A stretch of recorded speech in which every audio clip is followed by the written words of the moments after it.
কিছু সময়ের পর নীরা রাতের খাবার খেতে ডাক দিল। রাতের খাবার খেয়ে এসে বিছানায় শুয়ে পড়লাম। নীরাও এসে পাশে শুয়ে পড়লো। দুজনের মাঝে সে রাতে আর কোনো কথা হলো না।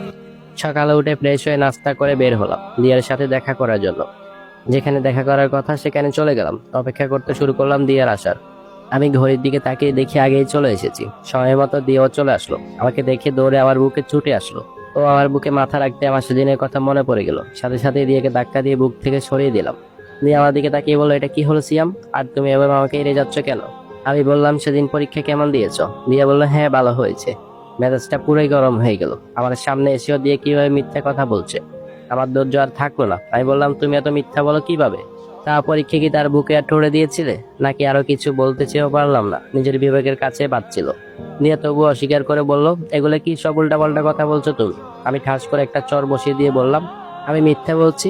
সেদিন তুই বনানী যাসনি, একটা ছেলের সাথে দেখা করিসনি? দিয়ে বলে উঠলো, হ্যাঁ করেছি তো কি হয়েছে? তোমার যদি ভালো না লাগে চলে যাও, আর কখনো আমি তোমার সাথে যোগাযোগ করবো না। তোমার মতো কত শত ছেলে আমার পিছনে ঘুরে।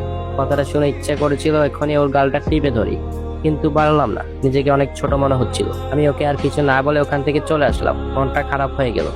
ভেবেছিলাম হয়তো সে সত্যিটা বলবে, তখন সব ভুলে আমি ওকে ক্ষমা করে দিব। কিন্তু ও যা বললো, তারপর আর ওর সাথে থাকা বা ক্ষমা করার প্রশ্নই ওঠে না। মনের ভিতর মেয়েদের প্রতি আরো ঘৃণা জন্ম নিল। রাগে জ্বলতে জ্বলতে বাসায় চলে আসলাম। বাসায় এসে রুমে বসতেই নীরা এক গ্লাস শরবত নিয়ে এসে দিল। তারপর পাশে বসে বলল, সমস্যার সমাধান হয়েছে আপনাদের? আমি কোনো কথা বললাম না।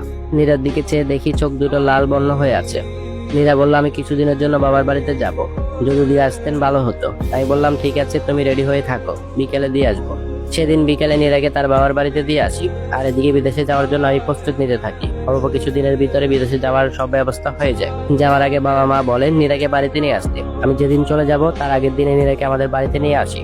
পরের দিন আমার ফ্লাইটে রাত 11:30টায়। 9টায় সময় বাসা থেকে বের হয়ে যাব। সাথে এর মাঝে আবার খুব একটা কথা হতো না। সবার কাছ থেকে আমি বিদায় নিয়ে নিলাম। বাড়ি থেকে বের হওয়ার আগে নীরার কাছে গেলাম বিদায় নিতে। ওর প্রতি সবচেয়ে বেশি অন্যায় করেছি আমি, তবুও শেষবারের মতো বিদায় তো আমাকে নিতেই হবে। নীরা বারান্দায় গ্রিলটা ধরে দাঁড়িয়েছিল। আমি যেতে ওর চোখের পানি মোছার ব্যর্থ চেষ্টা করলো। তারপর মুছে একটা মলিন হাসি ফুটিয়ে বলল, আর কি আমাদের দেখা হবে? কথাটা শুনে আমার বুকটা কেঁপে উঠলো। কিন্তু কোনো উত্তরই আমি নীরাকে দিতে পারলাম না। এর কোনো উত্তর সেদিন আমার কাছে ছিল না, কারণ আমি যে নিয়ত করেছিলাম আর বাংলাদেশে আসবো না। নীরা আমার নীরবতা দেখে বলল, আপনি হয়তো কোনো একদিন বাংলাদেশে আসবেন, কিন্তু সেদিনটা হয়তো অনেক দেরি হয়ে যাবে। আমি নীরার কথাই সেদিন ভেবেছিলাম হয়তো আমি চলে যাওয়ার পরও ও বাবার বাড়িতে চলে যাবে, কিংবা নতুন করে কাউকে বিয়ে করে সংসার করবে। তাই মনে মনে একটু হেসেছিলাম। আর কোনো কথা না বলে বাড়ি থেকে বের হয়ে গেলাম। নীরার চোখের জল সেদিন আমায় আটকাতে পারেনি। আমি বিদেশে যেয়ে সবার সাথে যোগাযোগ বন্ধ করে কাটিয়ে দিলাম জীবন থেকে 5টি বছর। সবাইকে সংসারকে বলে সবার জন্য। ক্লাব পার্টি এমন কোনো কিছু বাদ ছিল না যা আমি করি নাই। কিন্তু 5 বছরে সেসব করে ক্লান্ত হয়ে আমি বুঝতে পারি আমি আর পারছি না। মায়ের টানে, ভালোবাসার টানে, একটা সুখের সংসারে আশায় আমি আবারও ফিরে আসি বাংলাদেশে। কলিং বেল চাপতেই ছোট একটা বাচ্চা মেয়ে দরজা খুলে দেয়। চোখ দুটো ঠিক নীরার মতো। কোলে তুলে নিয়ে বলি, মামনি তোমার নাম কি? মেয়েটা একটা হাসি দিয়ে বলল, আমার নাম মায়া। ততক্ষণে বাবা মা চলে আসলো। বাবা আমাকে দেখে কান্না করে দিল। আমি বাবাকে জড়িয়ে ধরে বললাম, বাবা